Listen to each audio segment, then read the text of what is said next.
তার হাসিতে যেন মুক্ত ঝরে, তার অভিনয় যেন পর্দায় আটকে রাখে দর্শকদের চোখ।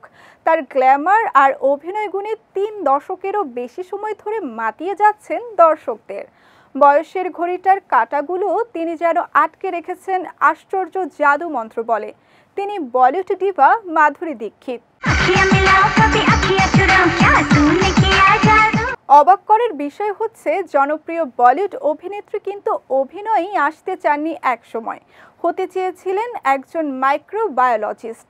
ভাগ্যিস অভিনেত্রী হয়েছিলেন, তা না হলে মাধুরীর মতো অমন রূপবতীর প্রাণ ভোলানো অভিনয় কোথায় পেত দর্শক?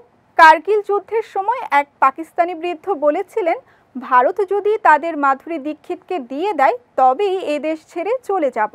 বৃদ্ধের কথা শুনে বোঝা যায় শুধু বলিউড নয়, বাইরেও সমান জনপ্রিয় ছিলেন এই অভিনেত্রী। মাধুরীর সমালোচকরা সবসময় তাকে সমালোচনার বাণে ভাসাতে প্রস্তুত থাকতেন। সমালোচকদের ধারণা ছিল মাধুরী কেবল নাচের কারণেই টিকে আছে।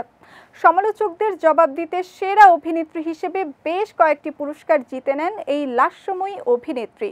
অনেকেই মনে করেন মাধুরীর নামটি বলিউড ইন্ডাস্ট্রিতে যুগ যুগ ধরে টিকে থাকবে।